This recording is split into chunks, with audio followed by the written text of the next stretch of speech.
ਸਤਿ ਸ਼੍ਰੀ ਅਕਾਲ, ਤੁਸੀਂ ਦੇਖ ਰਹੇ ਹੋ Punjab Today, another episode of insights with Vishal Sood. Vishal ji welcome. Thank you and happy Holi Ishrat. Happy Holi to you as well. Happy Holi ਤੁਹਾਨੂੰ ਸਾਰਿਆਂ ਨੂੰ। ਉਮੀਦ ਕਰ ਰਹੇ ਹਾਂ ਤੁਹਾਡਾ ਅੱਜ ਵਧੀਆ ਰਿਹਾ ਦਿਨ। ਸਾਡਾ ਤਾਂ ਬਹੁਤ ਵਧੀਆ ਰਿਹਾ। ਤੇ ਸਰ ਹੁਣੇ ਹੀ ਕਹਿ ਰਹੇ ਸੀਗੇ ਬਹੁਤ ਗੰਦ ਪਾਇਆ ਆਫਿਸ, ਬਟ ਜ਼ਰੂਰੀ ਵੀ ਸੀਗਾ sir. It's okay, part of the game ਜੀ। ਸੋ ਪੰਜਾਬ ਇੰਟਰਸਟਿੰਗ ਚੱਲ ਰਹੀ ਬਹੁਤ ਚੀਜ਼ਾਂ। ਸਹੁੰ ਚੱਕ ਸੈਰੇਮਨੀ ਬੜੀ ਇੰਟਰਸਟਿੰਗ ਰਹੀ ਇਸ ਵਾਰ ਦੀ, ਲੇਕਿਨ ਹੁਣ ਇੱਕ ਵੱਡਾ ਚੈਲੰਜ ਆਉਣ ਵਾਲਾ ਹੈ ਕਿਉਂਕਿ ਮਿਨਿਸਟਰੀਜ਼ ਐਲੋਕੇਟ ਹੋਣੀਆਂ ਨੇ ਤੇ ਜਲਦੀ ਹੋਣ ਵਾਲਾ ਹੈ।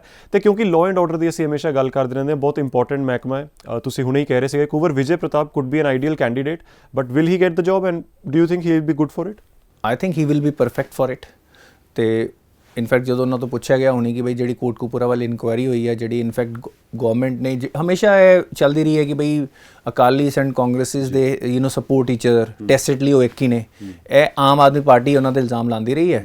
ਤੇ I think now it is time to prove ਕਿ ਦੇ ਆਰ ਡਿਫਰੈਂਟ ਤੇ ਹੀ ਵਿਲ ਬੀ ਪਰਫੈਕਟ। ਤੇ ਉਹਨਾਂ ਨੇ ਤਾਂ ਕਿਹਾ ਹੈ ਆਪਣੇ ਇੱਕ ਭਾਸ਼ਣ 'ਚ ਅੰਮ੍ਰਿਤਸਰ 'ਚ ਉਹਨਾਂ ਨੇ ਕਿਹਾ ਕਿ ਬਈ with in 1 month I will turn around the police department. And ਦੇਖੋ ਲਾਅ ਐਂਡ ਆਰਡਰ ਤੋਂ ਸਾਰਾ ਕੁਝ ਸ਼ੁਰੂ ਹੋਣਾ ਰਾਈਟ। ਜੇ ਪੁਲਿਸ ਦੀ ਕਰਪਸ਼ਨ, ਪੁਲਿਸ ਦਾ ਜਿਹੜੀ ਸਪੋਰਟ ਹੈ ਸਰਟਨ ਕ੍ਰਿਮੀਨਲਸ ਨੂੰ, ਜੇ ਉਹ ਰੁਕ ਜੇ then he understands it inside out. ਸਾਡੇ ਸ਼ਹਿਰ ਅੰਮ੍ਰਿਤਸਰ ਤੋਂ ਐਸਐਸਪੀ ਰਹੇ ਸਨ, ਤੇ ਜਦੋਂ ਐਸਐਸਪੀ ਸਨ ਕ੍ਰਾਈਮ ਵਾਕਈ ਡਾਊਨ ਆਇਆ ਸੀ। ਇੱਕ ਲਾਅ ਐਂਡ ਆਰਡਰ, ਇੱਕ ਡਿਸਿਪਲਿਨ ਪੂਰੇ ਸ਼ਹਿਰ 'ਚ ਵਧਿਆ ਸੀ। ਪਰ ਐਸਐਸਪੀ ਦੀ ਪਾਵਰ ਸਿਰਫ ਐਸਐਸਪੀ ਵਾਲੀ ਹੈ। He can't be DGP and he can't be home minister and he can't be CM. So today ਮੈਨੂੰ ਇਹ ਲੱਗਦਾ ਕਿ ਆਮ ਆਦਮੀ ਪਾਰਟੀ ਆਪਣਾ ਇੱਕ ਬਹੁਤ ਵੱਡਾ ਫੇਵਰ ਕਰਨਗੇ ਜੇ ਕੁੰਵਰ ਵਿਜੇ ਪ੍ਰਤਾਪ ਸਿੰਘ ਨੂੰ ਜੋ ਹੋਮ ਮਿਨਿਸਟਰੀ ਦੇ ਦੇਣ ਤੇ ਉਹਨਾਂ ਦੇ ਅੰਡਰ ਪੁਲਿਸ ਡਿਪਾਰਟਮੈਂਟ ਕਰ ਦੇਣ, ਆਪਣੀਆਂ ਕਾਫੀ ਪ੍ਰੋਬਲਮਸ ਉਹ ਸੋਲਵ ਕਰ ਦੇਣਗੇ। ਵਰਨਾ ਕੋਈ ਵੀ ਹੋਰ ਬੰਦਾ will take lot of time to learn and understand. bureaucracy can confuse them. He will be the perfect guy. He's an IPS, so many PhDs behind him. He could be the perfect guy. And I think it will be good for us Punjab also ਕਿ ਇਹੋ ਜਿਹਾ learned ਬੰਦਾ, ਇਹੋ ਜਿਹਾ ਬਹਾਦਰ ਬੰਦਾ ਜੇ ਸਾਡੀ police force ਦਾ ਜੇ ਸਾਡਾ ਹੋਮ ਮਿਨਿਸਟਰ ਬਣੇ, ਵੀ ਕੈਨ ਬਰੀਥ ਈਜ਼ੀ।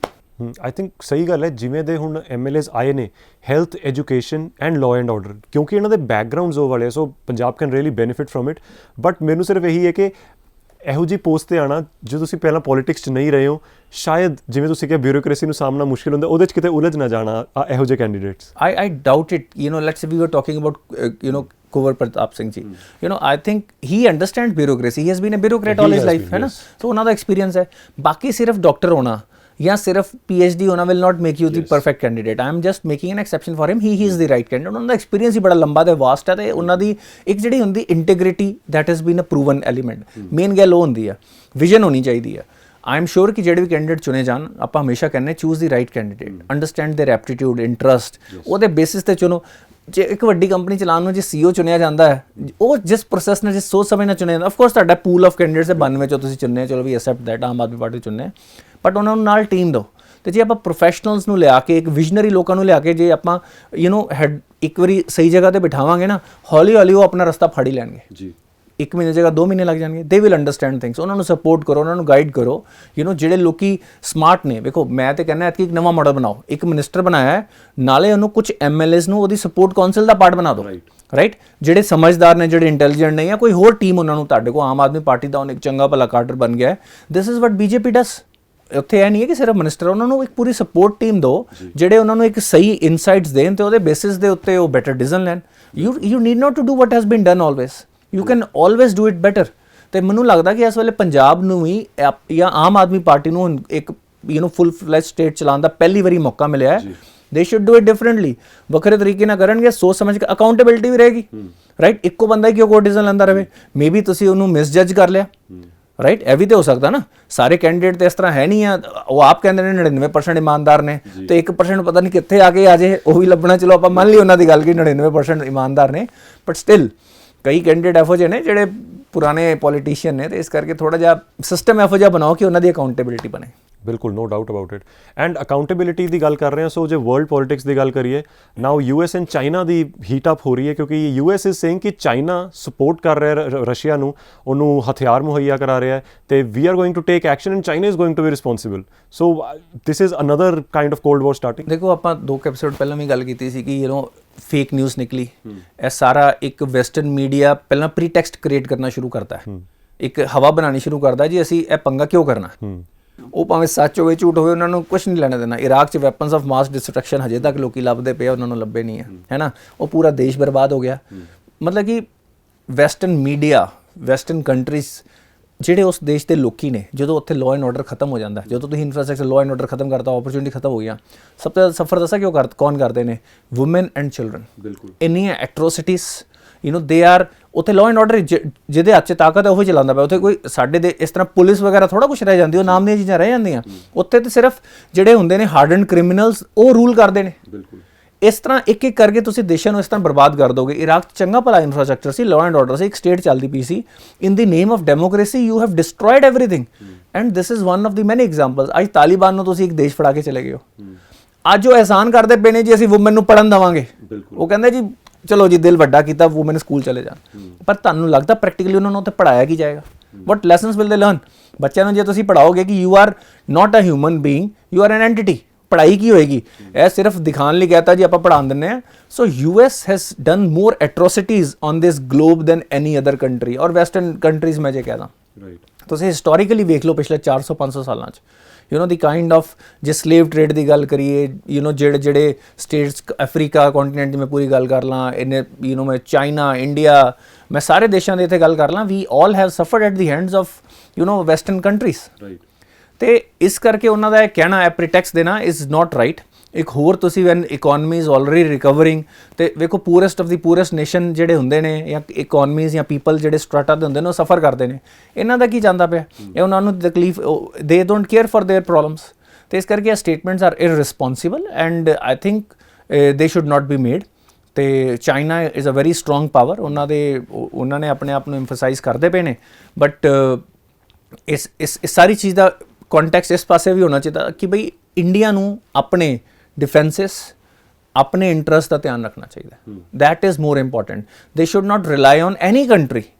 ਤੁਸੀਂ ਟ੍ਰੇਡ ਰੱਖੋ, ਭਾਈਚਾਰਾ ਰੱਖੋ, ਪਰ ਜਿਹੜੇ ਕ੍ਰਿਟੀਕਲ ਨੀਡਸ ਨੇ, ਇਹ ਲੈਸਨ ਸਾਰੀ ਦੁਨੀਆ ਨੂੰ ਮਿਲ ਗਿਆ ਕਿ when it comes to security, infrastructure, specially ਜਿਹੜੇ ਕ੍ਰਿਟੀਕਲ ਨੇ, ਸਿਸਟਮੈਟਿਕਲੀ ਇੰਪੋਰਟੈਂਟ ਚੀਜ਼ਾਂ ਨੇ। ਮੈਂ ਜੇ ਗੱਲ ਕਰਾਂ ਕਿ ਜਦੋਂ ਕੋਵਿਡ ਆਇਆ ਸਾਡੇ ਇੱਥੇ ਕੁਝ ਬਣਦਾ ਹੀ ਨਹੀਂ ਸੀ। ਹੁਣੀ ਥੋੜ੍ਹੇ ਦਿਨ ਪਹਿਲਾਂ ਇੱਕ ਵੀਡੀਓ ਵਾਇਰਲ ਹੋ ਰਹੀ ਹੈ, ਮੈਨੂੰ ਨਹੀਂ ਪਤਾ ਕਦੋਂ ਦੀ ਹੈ। ਨਿਤਿਨ ਗਡਕਰੀ ਜੀ ਕਹਿ ਰਹੇ ਨੇ ਕਿ ਤੁਸੀਂ ਆਈਸਕ੍ਰੀਮ ਦਾ ਜਿਹੜਾ ਚਮਚ ਵੀ ਖਾਂਦੇ ਹੋ ਵੀ ਚਾਈਨਾ ਤੋਂ ਆਉਂਦਾ ਪਿਆ। So why should we let that happen? ਕਿ ਆਪਾਂ ਕੋਈ ਚਮਚ ਬਣਾਉਣ ਦੀ ਟੈਕਨੋਲੋਜੀ ਨਹੀਂ, ਅਸੀਂ ਕਹਿੰਦੇ ਜੀ ਅਸੀਂ ਬ੍ਰਹਮੋਸ ਮਿਸਾਈਲ ਬਣਾਈ ਹੈ। ਸਮਾਲ ਇੰਡਸਟਰੀ ਨੂੰ ਇਸ ਤਰ੍ਹਾਂ ਤੇ ਇਨਕਰੇਜ ਕੀਤਾ ਜਾ ਸਕਦਾ, right? We Indians also have to take a call ਕਿ ਬਈ ਆਪਾਂ ਵੀ ਕੌਨਸ਼ੀਅਸ ਹੋਈਏ ਕਿ ਬਈ how we are going to support what is good for our nation. ਬਿਲਕੁਲ, no doubt about it. And you've raised the correct questions ਕਿਉਂਕਿ Iraq ਤੇ ਅਫਗਾਨਿਸਤਾਨ ਦਾ ਐਗਜ਼ਾਮਪਲ ਹੀ ਚਾਈਨਾ ਨੇ ਆਪਣੇ ਰਿਸਪੌਂਸ ਵਿੱਚ ਦਿੱਤਾ ਹੈ ਕਿ ਉੱਥੇ ਵੀ ਜਿਹੜੀਆਂ ਸਿਵਿਲੀਅਨ ਡੈਥਸ ਹੋ ਰਹੀਆਂ ਨੇ, why is US not even talking about it? Responsibility ਦਾ ਕੀ ਲੈਣੀ ਹੈ? So that is an issue and yes I think ਇਸੇ ਤਰ੍ਹਾਂ ਅਕਾਊਂਟੇਬਿਲਿਟੀ ਵਧੇਗੀ। ਐਂਡ ਸੋਸ਼ਲ ਮੈਂ ਦੋ ਐਗਜ਼ਾਮਪਲ ਇਸ ਕਰਕੇ ਲਿੱਤੇ ਕਿਉਂਕਿ ਮੇਰੀ ਮੈਮਰੀ ਪੂਅਰ ਹੈ। ਦੇਰ R endless examples. If you talk about America, western countries, the kind of ਐਟਰੋਸਿਟੀਜ਼ ਜਿਹੜੀਆਂ ਚੀਜ਼ਾਂ ਉਹਨਾਂ ਨੇ ਕੀਤੀਆਂ ਨੇ, ਤੇ India should be very careful. Pakistan ਨੂੰ ਵੀ ਅਮਰੀਕਾ ਦੀ ਉੱਤੇ ਡਿਪੈਂਡੈਂਸੀ ਬਣਾ ਕੇ ਉੱਥੇ ਉਹਨਾਂ ਨੇ ਕੀ ਕੀਤਾ, ਇੱਕ ਸਟ੍ਰੈਟਾ, ਇੱਕ ਸੋਸਾਇਟੀ ਦਾ ਇੱਕ ਕੀ ਕਹਿੰਦੇ ਉਹਨੂੰ, ਇਲੀਟ ਜੀ ਸੋਸਾਇਟੀ ਕ੍ਰੀਏਟ ਕਰਤੀ, ਜਨਰਲਸ ਦੀ, ਬਿਊਰੋਕਰੇਟਸ ਦੀ। ਉਹਨਾਂ ਨੂੰ ਆਪਣੇ ਹੱਥ ਵਿੱਚ ਲੈ ਲਿਆ, ਉਹਨਾਂ ਦੇ ਥਰੂ ਪੂਰੇ ਦੇਸ਼ ਨੂੰ ਮੈਨੇਜ ਕੀਤਾ। ਉਹਨਾਂ ਨੂੰ ਆਮ ਜਨਤਾ ਨਾਲ ਕੀ ਲੈਣਾ ਦੇਣਾ? ਕੁਝ ਲੋਕੀ ਉੱਥੇ ਹੁਣ ਬਹੁਤ ਅਮੀਰ ਨੇ, ਬਾਕੀ ਪੂਰਾ ਦੇਸ਼ ਗਰੀਬੀ ਨਾਲ ਸਟਰਗਲ ਕਰਦਾ ਪਿਆ। ਜੀ, that's a good example. And ਬਿਲਕੁਲ ਕਿਉਂਕਿ ਤੁਸੀਂ ਗੱਲ ਕਰ ਰਹੇ ਸੀਗੇ ਕਿ ਇੰਨਾ ਡਿਫਰੈਂਸ ਆ ਰਿਹਾ ਲੋਕਾਂ ਦੇ ਵਿੱਚ, ਤੇ ਅਮਿਤ ਸ਼ਾਹ ਹੈਜ਼ ਸੈਡ ਕਿ there should be a people to people connect. Now what does he mean and how is the government going to ensure that? ਉਹ people to people connect or people of Pakistan, Bangladesh, ਇਹ ਸਾਰੇ ਦੇਸ਼ਾਂ ਦੀ ਗੱਲ ਕਰਦੇ ਪਏ ਸੀ ਕਿਉਂਕਿ ਉਹ ਗੱਲ ਕਰਦੇ ਸਾਡੀ ਕਾਮਨ ਹੈਰੀਟੇਜ ਹੈ। So we will have lot of common things. And ਮੈਨੂੰ ਲੱਗਦਾ ਹੈ ਬੜਾ, ਮੈਨੂੰ ਨਹੀਂ ਪਤਾ ਉਹਨਾਂ ਨੇ ਐਗਜ਼ੈਕਟਲੀ, ਕਿਉਂਕਿ it's just a brief statement that has come out, ਪਰ ਇਹਦਾ ਮਤਲਬ, ਇਹਦਾ ਬੈਨੀਫਿਟ ਇਹ ਹੋ ਸਕਦਾ ਹੈ ਕਿ when there is strong connection in the neighbourhood. Because ਸਾਡੀ ਇੱਕ ਨੈਸ਼ਨਲ ਸਿਕਿਉਰਿਟੀ ਦੀ ਆਪਾਂ ਗੱਲ ਕਰਦੇ ਪਏ ਸੀ, ਆਪਣੇ ਨੇਬਰਹੁੱਡ ਨੂੰ ਸੇਫ ਕਰਨਾ। ਇਹ ਰਸ਼ੀਆ ਯੂਕਰੇਨ ਦੀ ਲੜਾਈ ਵੀ ਕਿਸ ਲਈ ਹੈ? ਕਿਉਂਕਿ ਰਸ਼ੀਆ ਜਾਣਦਾ ਹੈ ਕਿ ਜੇ Ukraine becomes part of NATO, long term ਦੇ ਵਿੱਚ they will always have their throat at the hands of American ਜਾਂ ਨੈਟੋ ਨੇਸ਼ਨਸ। ਇਸ ਕਰਕੇ ਜੇ ਇੰਡੀਆ ਨੂੰ ਵੀ ਮੈਨੂੰ ਲੱਗਦਾ ਹੈ ਲੈਸਨਸ ਮਿਲਣੇ ਸ਼ੁਰੂ ਹੋ ਗਏ ਨੇ ਕਿ ਹੁਣ ਸਾਡਾ ਇੱਕ ਜੀਓ ਪੋਲੀਟੀਕਲ ਰਾਈਸ ਵੀ ਹੋ ਰਿਹਾ, ਸਾਨੂੰ ਇਹ ਲੈਸਨ ਮਿਲਣੇ ਸ਼ੁਰੂ ਹੋ ਗਏ ਨੇ ਕਿ ਅਸੀਂ ਆਪਣੇ ਨੇਬਰਹੁੱਡ ਨੂੰ ਸੇਫ ਕਰੀਏ। ਦੂਰ ਦੀਆਂ ਥ੍ਰੈਟਸ ਨੂੰ ਤਾਂ ਅਸੀਂ ਬਾਅਦ ਸਾਂਭ ਵੀ ਲਵਾਂਗੇ। ਹੁਣ ਤੇ ਇਸ ਮੈਨੂੰ ਲੱਗਦਾ ਇਸ ਪਰਸਪੈਕਟਿਵ ਨਾਲ ਜੇ ਸੋਚਿਆ ਜਾਵੇ, I think it will be better.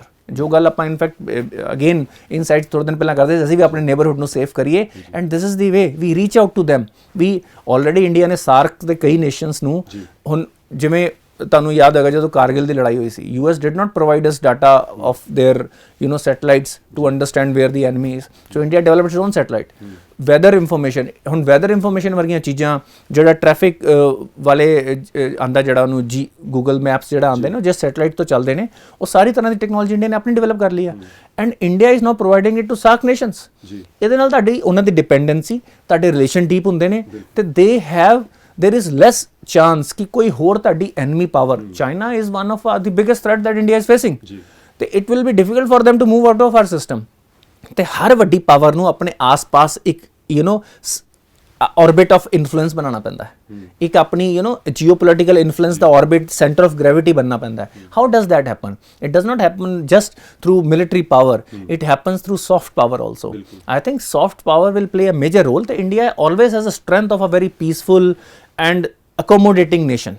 ਜੇ ਇੰਡੀਆ ਦੀ ਇਸ ਹਿਸਟਰੀ ਨੂੰ ਅਸੀਂ ਜੇ ਲੀਵਰੇਜ ਕਰੀਏ ਤੇ ਆਪਾਂ ਆਪਣੇ ਆਸ-ਪਾਸ ਦੇ ਵਿੱਚ ਇੱਕ ਬੜਾ ਹੀ ਸੇਫ ਇਨਵਾਇਰਨਮੈਂਟ ਇੰਡੀਆ ਕ੍ਰੀਏਟ ਕਰ ਸਕਦਾ ਹੈ. ਬਿਲਕੁਲ, ਤੇ ਕਿਉਂਕਿ ਤੁਸੀਂ ਜ਼ਿਕਰ ਕੀਤਾ ਕਿ India has always and we've always discuss ਕਿ India has done well in this Ukraine Russia situation by kind of staying neutral and not supporting Ukraine all out. But International Court of Justice ਸਾਡੇ ਇੱਕ Indian judge, he opposed Russia, but India has now issued a statement that is his personal opinion. Again a smart move? Look, it is a smart move, but ਦੇਖੋ ਉਹਨਾਂ ਨੇ ਜੱਜ ਦੀ independence ਹੋਣੀ ਚਾਹੀਦੀ ਹੈ, ਪਰ when you are going to international courts, right, ਉਹਨਾਂ ਕੋ as such it was not that Russia was making a case for themselves, putting Russia for war crimes, and it was that kind of case कि Putin ਨੂੰ war criminal बिदन ने भी किया होनी, जो बाइडन ने भी किया, I always say बिदन, जो बाइडन ने भी ਉਹਨਾਂ ਨੂੰ war criminal ਪਹਿਲੀ ਵਾਰੀ ਕਿਹਾ ਤੇ ਇਸ ਕੋਰਟ ਦੇ ਫੈਸਲੇ ਦੇ ਬੇਸਿਸ ਤੇ ਕਿਹਾ, but this court actually has no real teeth, no real power, right? ਇਹ basically it is more of a messaging thing. ਮੈਨੂੰ ਇਹ ਲੱਗਦਾ ਹੈ ਕਿ ਜਦੋਂ ਤੁਸੀਂ ਇੰਟਰਨੈਸ਼ਨਲ ਬੋਡੀਜ਼ ਨੂੰ ਰਿਪਰੈਜ਼ੈਂਟ ਕਰਦੇ ਹੋ, of course judge has to take an independent call, but I don't think enough data was provided that he was making an objective call. It was, I think, more influence. ਤੇ ਉਦੋਂ ਤੁਹਾਨੂੰ ਜਿਹੜੀ India ਦੀ strategic line ਹੈ, I think that should always be there. ਉਸ ਚੀਜ਼ ਦਾ ਧਿਆਨ ਰੱਖਣਾ ਚਾਹੀਦਾ. ਬਾਕੀ ਇਹ ਸਾਡਾ system allows people to have difference of opinion, it is their call, but ਮੇਰਾ ਇਹ ਵਿਊ ਹੈ ਕਿ ਜਿਨ੍ਹਾਂ ਤੱਕ jury still out, ਇਹ ਅੱਜ ਤੋਂ 10 ਸਾਲ 15 ਸਾਲ ਜਾਂ ਕਦੀ ਵੀ ਨਾ ਪਤਾ ਲੱਗੇ ਕਿ who was right and who was wrong. ਇਹ priority it is always complex, it is never black and white, ਹਮੇਸ਼ਾ ਗ੍ਰੇ ਹੀ ਹੁੰਦਾ. ਤੇ ਇਸ ਕਰਕੇ ਨੈਸ਼ਨਲ ਇੰਟਰਸਟ ਨੂੰ ਪ੍ਰੋਟੈਕਟ ਕਰਨਾ ਇੱਕ ਸਾਡੀ ਪ੍ਰਾਇੋਰਟੀ ਬਣਦੀ ਹੈ. ਬਿਲਕੁਲ ਬਣਦੀ ਹੈ, ਐਂਡ ਕਿਉਂਕਿ ਸਿਵਿਲੀਅਨ ਕਿਲਿੰਗਸ ਹੁਣ ਵੱਧ ਰਹੀਆਂ ਨੇ ਯੂਕਰੇਨ 'ਚ, ਅਸੀਂ ਬਾਰ-ਬਾਰ ਪੜ੍ਹ ਰਹੇ ਹਾਂ, ਅੱਜ ਖਬਰ ਆਈ ਹੈ ਉਹਨਾਂ ਦੀ ਇੱਕ actress, a famous actress has died and she was in a residential area, so probably that plays on your mind as a ਜੱਜ ਆਲਸੋ, ਕਿਉਂਕਿ ਤੁਸੀਂ ਵਾਰ ਕ੍ਰਾਈਮਸ ਦੀ ਗੱਲ ਕਰ ਰਹੇ ਹੋ. ਐਬਸੋਲੂਟਲੀ ਨਹੀਂ, ਦੈਟ ਇਜ਼ ਵੈਰੀ ਰੋਂਗ ਕਿ ਬਈ ਜੇ ਸਿਵਲ ਜਿਵੇਂ ਵੀ ਸਿਵਿਲੀਅਨ ਕੈਜੂਅਲਟੀਜ਼ ਹੁੰਦੀਆਂ ਨੇ, ਤੇ I think it is time. ਹੁਣ ਮੈਂ ਇਸੇ ਕਰਕੇ ਹੈਰਾਨ ਹੁੰਦਾ, ਹੁਣ ਇੱਕ ਕੰਟਰੀ ਨੇ ਸਲੋਵੈਕੀਆ ਕਹਿੰਦਾ ਜੀ ਆਪਾਂ ਤੁਹਾਨੂੰ S-300 ਮਿਜ਼ਾਈਲ ਦੇ ਦਿੰਦੇ ਯੂਕਰੇਨ ਨੂੰ, ਕੋਈ ਕਿਸੇ ਨੂੰ ਕਹਿ ਰਿਹਾ ਜੀ ਤੁਹਾਨੂੰ ਇਹ ਹਥਿਆਰ ਭੇਜਦੇ ਪਏ ਆ, US ਕਹਿ ਰਿਹਾ ਡਰੋਨ ਭੇਜਦੇ ਪਏ ਆ. Will it reduce civil casualties? I think Russia and Ukraine should sit on the table, agree for a ceasefire immediately, ਤੇ ਉਸ ਤੋਂ ਬਾਅਦ ਬੈਠ ਕੇ ਦੇ ਸ਼ੁੱਡ ਫਾਈਂਡ ਰੈਜ਼ੋਲੂਸ਼ਨ. ਠੀਕ ਹੈ ਨਾ? ਜੇ ਤੁਸੀਂ ਇੱਕ ਬੰਦੇ ਨੂੰ, let suppose if you are giving moral support to someone, ਉਹਨੂੰ ਤੁਸੀਂ ਕਹੀ ਜਾਂਦੇ ਹੋ ਨਹੀਂ ਤੂੰ ਠੀਕ ਹੈ, but at the end of the day ਨੁਕਸਾਨ ਕਿਹਦਾ ਹੋ ਰਿਹਾ? ਆਮ ਬੰਦਿਆਂ ਦਾ. ਤੁਸੀਂ ਯੂਕਰੇਨ ਨੂੰ ਵੀ ਇਹ ਇਕੱਲੀ ਮੋਰਲ ਸਪੋਰਟ ਨਹੀਂ ਮਿਲਣੀ ਚਾਹੀਦੀ, ਦੇ ਸ਼ੁੱਡ ਆਲਸੋ ਬੀ ਟੋਲਡ ਕਿ ਯੂ ਹੈਵ ਟੂ. ਮੈਨੂੰ ਲੱਗਦਾ ਹੈ ਕਿ ਇਸ ਵੇਲੇ ਇੰਡੀਆ ਤੇ ਚਾਈਨਾ ਬੈਸਟ ਰੋਲ ਪਲੇ ਕਰ ਰਹੇ ਨੇ, ਜਿਹੜੇ ਕਹਿ ਰਹੇ ਨੇ ਡੀ-ਐਸਕੇਲੇਸ਼ਨ ਹੋਵੇ ਤੇ ਦੋਨਾਂ ਪਾਸਿਆਂ ਦੀ ਨੀਡ ਸਮਝੋ ਜੀ, but NATO and US is not allowing it to happen. ਉਹ ਉਹਨਾਂ ਨੂੰ ਉਹ ਇੱਕ ਦੇਖੋ, ਮੈਂ ਜੇ ਇਹਨੂੰ ਪ੍ਰੈਕਟੀਕਲੀ ਸੋਚਾਂ, ਦੀ president of Ukraine will have lot of pressure on himself personally from the western countries. ਮੈਨੂੰ ਨਹੀਂ ਲੱਗਦਾ ਕਿ ਉਹਨਾਂ ਦੀ ਓਕੇ ਤੋਂ ਬਿਨਾਂ ਉਹ ਇਹ ਡਿਸੀਜ਼ਨ ਇੰਡੀਪੈਂਡੈਂਟ ਲੈ ਸਕਦੇ ਨੇ. Ukraine is not N independent sovereign country. ਉਹਨਾਂ ਦਾ ਡਿਸੀਜ਼ਨ ਤਾਂ ਹੀ ਹੋਏਗਾ ਜੇ ਨੈਟੋ ਜਾਂ ਵੈਸਟਰਨ ਕੰਟਰੀ ਵਾਲਾ ਜੀ ਹੁਣ ਬਸ ਕਰੋ, you sit down on table, otherwise he will have pressure. ਉਹਨਾਂ 'ਤੇ ਸ਼ਾਇਦ ਇਹ ਵੀ ਪ੍ਰੈਸ਼ਰ ਹੋਵੇ ਕਿ ਬਈ within he might himself be taken out, not just by fear is not just from Russia, fear might be from the western countries also. ਇਸ ਤਰ੍ਹਾਂ ਤਾਂ ਹੋਇਆ ਨਹੀਂ ਅੱਜ ਤੱਕ US ਨੇ ਕਿਸੇ ਦੇਸ਼ ਦੇ ਲੀਡਰ ਨਹੀਂ ਮਰਵਾਏ ਜੀ, ਹੈ ਨਾ? ਤੇ ਪ੍ਰੈਸ਼ਰ ਉਸ ਪਾਸੇ ਵੀ ਹੋ ਸਕਦਾ. ਤੇ ਮੈਨੂੰ ਲੱਗਦਾ ਕਿ ਇਸ ਵੇਲੇ ਪੂਰੀ ਦੁਨੀਆ ਨੂੰ, ਇਨਫੈਕਟ ਕਈ ਦੇਸ਼ਾਂ ਨੇ ਹੁਣ ਕਹਿਣਾ ਵੀ ਸ਼ੁਰੂ ਕਰਤਾ ਹੈ, US ਦੇ ਉੱਤੇ ਪ੍ਰੈਸ਼ਰ ਪਾਉਣਾ ਚਾਹੀਦਾ ਕਿ you find a solution for it. Why are you encouraging the war? ਬਿਲਕੁਲ, ਆਈ ਥਿੰਕ ਤਾਲੀ ਦੋ ਹੱਥ ਨਾਲ ਵੱਜਦੀ ਹੈ ਤੇ ਦੋਨੋਂ ਪਾਸਿਓਂ ਇਹ ਡਿਸਕਸ਼ਨ ਹੋਣੀ ਚਾਹੀਦੀ ਹੈ। ਬਿਲਕੁਲ, ਅਸੀਂ ਪਹਿਲਾਂ ਵੀ ਗੱਲ ਕਰ ਚੁੱਕੇ ਹਾਂ ਕਿ ਰੈਦਰ ਦੈਨ ਜੇ ਤੁਸੀਂ ਹੈਲਪ ਕਰਨਾ ਚਾਹੁੰਦੇ ਹੋ ਯੂਕਰੇਨ ਦੀ, rather than supplying weapons you should convince or negotiate ਤਾਂ ਕਿ ਟੇਬਲ ਤੇ ਬੈਠਣ, because as you said wars finish on a table, ਤੇ ਉਹੀ ਸ਼ਾਇਦ ਥੋੜੀ ਲੈਕਿੰਗ ਹੈ ਇਸ ਵੇਲੇ। Hopefully that happen soon, specially because civilian ਜਗ੍ਹਾਵਾਂ ਤੇ ਹਮਲੇ ਐਂਡ ਡੈਥਸ ਸਾਨੂੰ ਹੁਣ ਜ਼ਿਆਦਾ ਸੁਣਨ ਨੂੰ ਮਿਲ ਰਹੀਆਂ ਨੇ। So always pray for peace and Holi hopefully brings that peace to the world, as India has always been celebrating such a colourful festival. And thank you sir once again, and thank you for watching। ਦੇਖਦੇ ਰਹੋ Punjab today, ਕਿਉਂਕਿ ਇਹੋ ਜਿਹੇ insights ਅਸੀਂ ਲੈ ਕੇ ਹਾਜ਼ਰ ਹੁੰਦੇ ਰਵਾਂਗੇ। Thank you.